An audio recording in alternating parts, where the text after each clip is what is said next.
Our next guest is an award-winning actor with a career spanning more than 50 years. Brian Cox is most widely known as Logan Roy, patriarch of the Roy family and media titan in the Emmy Award-winning HBO hit Succession, which wrapped up its fourth and final season back in May. Let's take a look. I'm going to build something bigger, faster, wilder. I want to kill the opposition, cut their throats. We are pirates!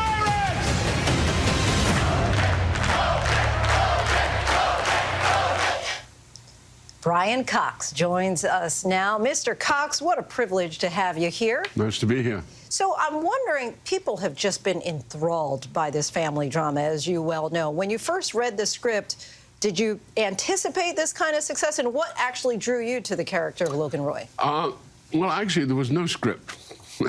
You're very lucky if you get a script before you actually do it. No, the main thing was just the pitch. You know, there was a pitch. I was on the phone with Adam McKay, who was our producer. He was in LA, and Jesse Armstrong was in Italy, and I was in London. So there was this three-way conversation. And I kind of knew then it was going to be quite considerable. It's very much in the tradition of those, you know, slightly more satirical, but like Dynasty and Dallas and those you know, those kind of TV shows. But I just thought this was different because it was about wealth and about the problems that are created by that, you know, and people who live entitled lives, and especially the kids, and their sense of reality, which is a little skewed, shall we say.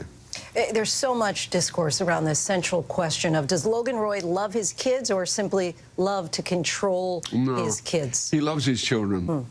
If he didn't love his children, he would be far better off. But the problem is he loves his children, but as he says, and my favorite line in the whole show is when he says to them, but you're not serious people. I mean, and that's the problem with the kids, that they're expecting everything to be handed to them on a plate. And he gives them, I mean, this is why I find it extraordinary that people go, oh, Logan, you know, he's such a bad guy. And I go, I don't agree. You know, all he wants is, I mean, he's rough, he's crude, and he swears a lot.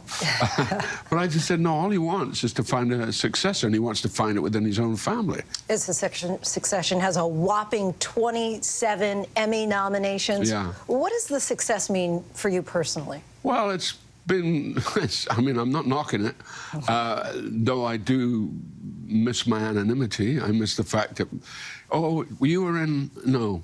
Oh, did you? Oh, you know. Now everybody knows. Now everybody knows who I am, and it's just, you know, I mean, I've managed to avoid it for nearly 60 years, but now it's kind of, it's difficult. I'm going to just announce to our viewers, spoiler alert for a moment, because obviously we have had the season finale, and at the end, here we go. Were you surprised at how it concluded, that it's his son-in-law, ultimately, that takes over Logan's legacy? Well, the thing is, I've always thought that that's what Logan intended at the end. I think that was where he was heading off. There was a sort of responsibility about Tom. He's grown up in a way, in a hard way, even though he has his issues as well, clearly. They all do. Nobody's without their issues in this show. And I think that's why, in the end, you know, he got the job. And I think it was, right at the end of episode 3, that was the plan. And luckily enough, I think Logan would be very happy to realize it worked out the way he hoped it would work out. And now you're getting to teach a whole new generation, acting with BBC Maestro, acting. What's that mean to you, to return to teaching? Well, I started teaching when I was very young. In fact, Harriet Walter, who plays my wife, who's only a few years younger than me, was actually one of my first students, Is that right? which was ironic. And the thing about teaching for me is, especially with the young actor, is the young actor usually, on the whole, tends to get in their own way because of their own nervousness, their lack of confidence, and their vulnerability. They're very, very vulnerable. And I just wanted to do this program because I wanted to debunk a lot of the notions of what acting is. I try to reintroduce the fact that be kind to yourself, let yourself boogie a bit, let yourself be free, you know, as opposed to feel that you've got to go down on a very strong emotional path. And that's what I was trying to do. That's why I wanted to do the cameo stuff. A true master of the art form. Mr. Brian Cox, we thank you so much for joining us. What a pleasure. And congratulations on all the nominations. We wish certainly the show the best. Brian Cox's course on acting is now available to watch on bbcmaestro.com. Hi, everyone. George Stephanopoulos here. Thanks for checking out the ABC News YouTube channel. If you'd like to get more videos, show highlights, and watch live event coverage, click on the right over here to subscribe to our channel. And don't forget to download the ABC News app for breaking news alerts. Thanks for watching.